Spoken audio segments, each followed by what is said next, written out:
features here inside the room. Very beautiful, very ornate. You got the crown dental molding around the top of the wall there. The raised wood paneling, the chair rail around. So very fine pieces of wood that you wouldn't find here on the Frontier. And if you notice, there's a lot of variations in the cabinetry that's kind of unusual. So on this wall here above the door, you'll notice from right to left how the vertical rectangles vary in size from skinnier on the right to wider on the left. It's kind of unusual, but I guess another more unusual piece would be where the crown molding comes together here behind us. At a closer look, you'll notice that it's two different size pieces of crown molding. Now, we believe that here on the Frontier at the time that the home was built, there was not a craftsman with a cabinet shop capable of turning out this quality and this quantity of cabinetry. We believe that the pieces of wood paneling were actually brought across the mountains and reassembled. Possibly could have even been part of a previous residence that they had and had brought over here and had reassembled them. Of course, at that time, the craftsmen make everything by hand using wood tools, and had they have built it on site, would have tried their best to make everything match up perfectly.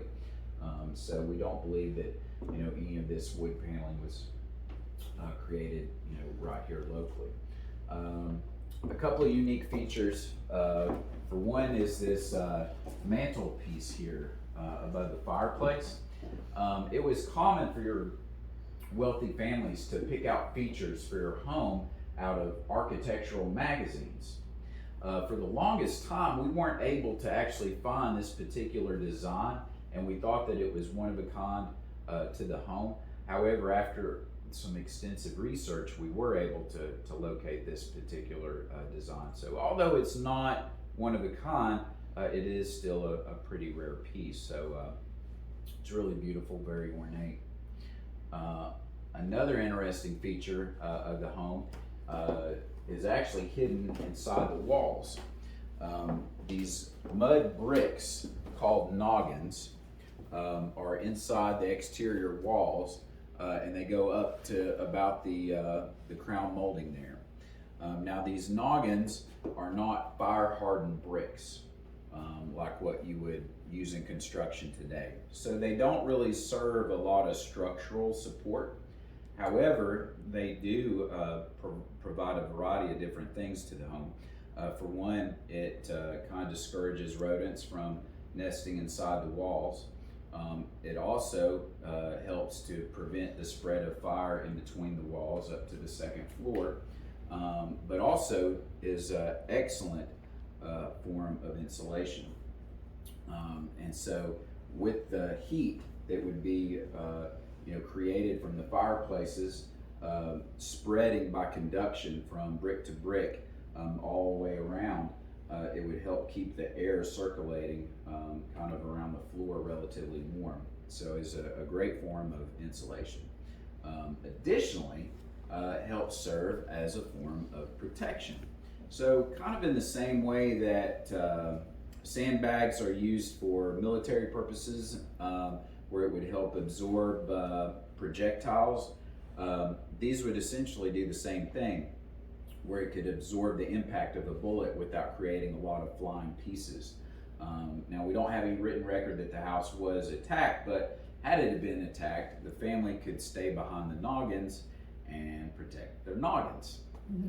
So that joke was free, and it's about the only one I got. So I feel usually pretty good if I'm average 1 out of 5. So call it good. And this is where the women folk would maybe escape the incredibly hideous bright emerald Wizard of Oz green color after eating and coming here. And I'm sure that as they gathered together, they only talked about strictly factual information about other people within the community. But what's interesting about the room in here is the stain on the walls. That's the original stain, over 200 years old. Would have been more of a Prussian blue. And you kind of get an idea of what the original color would have been, kind of in some very few little spots. You can kind of get a better idea. Now, I'm not an expert on 18th century stain. I'm just going to be completely transparent about that. No pun intended. But from what I understand, one of the components to get that color of Prussian blue was copper. And so sort of in the same way that copper oxidizes, like you think of the Statue of Liberty, it's oxidized and it's turned that tarnished green color, it's kind of had the same effect with this color. You get this kind of tarnished color over the years because it oxidizes. The bottom part of the walls were stained to resemble like a mahogany or a walnut, some type of very expensive wood. And then the mantelpiece here is very unique because it's what they call the inverted wheel. And so if you flip those arches outward, it creates a complete circle. So inverted wheel. But from what I understand, this was a very popular design to have in your home above your fireplace, even in the 1600s. So it's possible, again, that it had been part of a previous residence and that they had brought it over here and reassembled it. Could have been 100 years old even before it had moved over here to the frontier. So sort of a lot of mystery behind it. We've got some similar things that we had with Sabine Hill with the ghost marks. Here's a very great example of where there used to be a more traditional mantelpiece that they had put up probably in the mid 1800s, and where they let some candles get too close. So it's really pretty cool. Now, it's said that Elizabeth Carter, when she was entertaining guests, that as a sign of hospitality, that she liked to keep open her little corner cupboard here. It's got a lock on it, and this is where she would keep her expensive stuff. It's not easy to get here on the frontier, like your tea and your sugar, keep the kids out of sugar and that kind of thing. So it's said that she liked to keep this open as a sign of hospitality, but who can really blame her if really all she wanted to do is show off her silver tea set for the girls? When you have the girls over, it's a rare thing, so who can really blame her? This is an example of what a block of tea looked like back then, from China. And it would come in these big blocks. Your wealthy would be the only ones that could afford something like this. If you were really, really lucky, you can see how it's scored and perforated into different blocks. So, your average person, if they were to get tea, would be just a block like this. And then you would shave it down, and that's how you would make your tea. Super, super condensed and compressed into something like this. And so the wealthy would, keep a big piece like this. And again, it was just sort of like a way to show off your wealth, really. And it's kind of like a family heirloom that they would pass down and that kind of thing. So the Boston Tea Party, when they were chucking their tea, it wasn't like bags of Wimpton, it was big blocks like this, so super expensive. Kind of like today's Register of Deeds. So you'd keep books of land acquisitions and land transfers and that kind of thing within the settlement.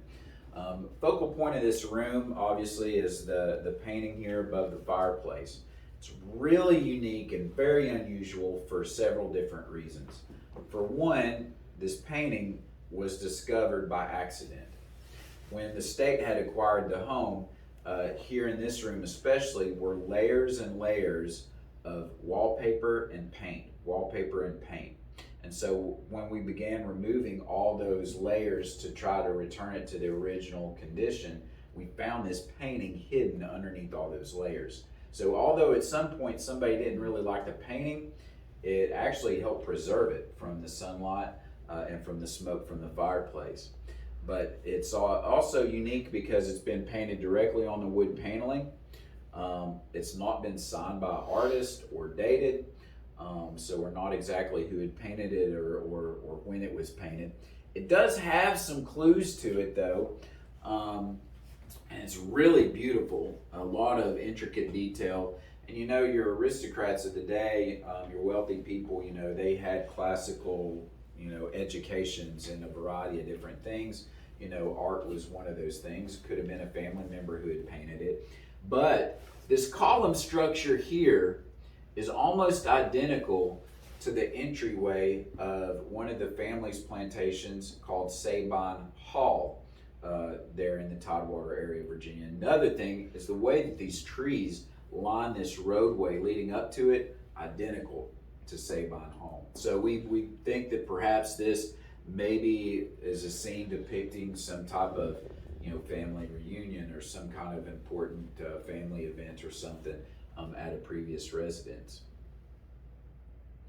Now, before I forget, I'll mention this chair over here.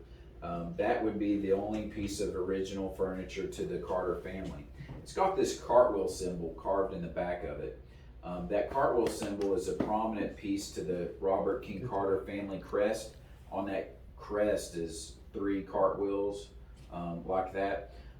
And so, you know, again, just sort of another thing, another way I think that, you know, that family was tied to the King Carter family.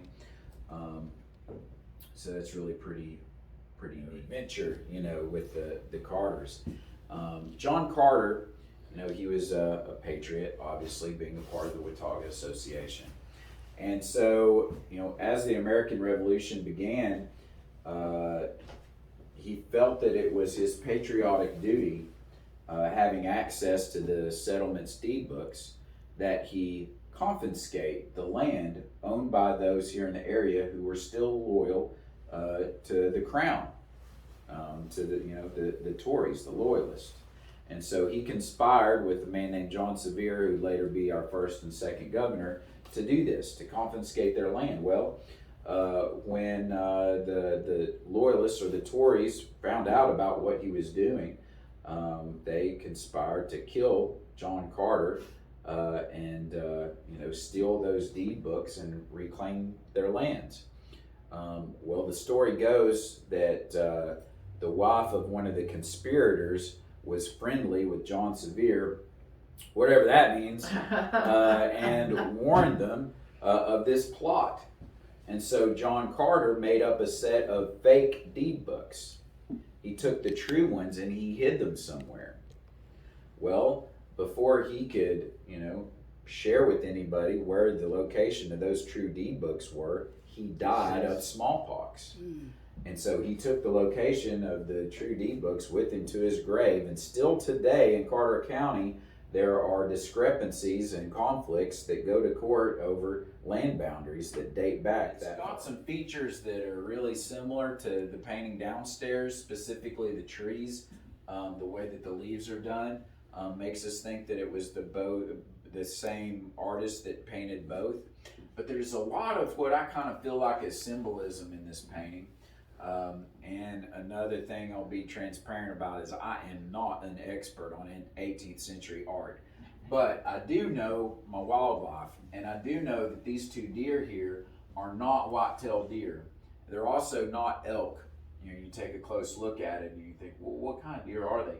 They're actually red stag deer, which is your common deer over in Europe.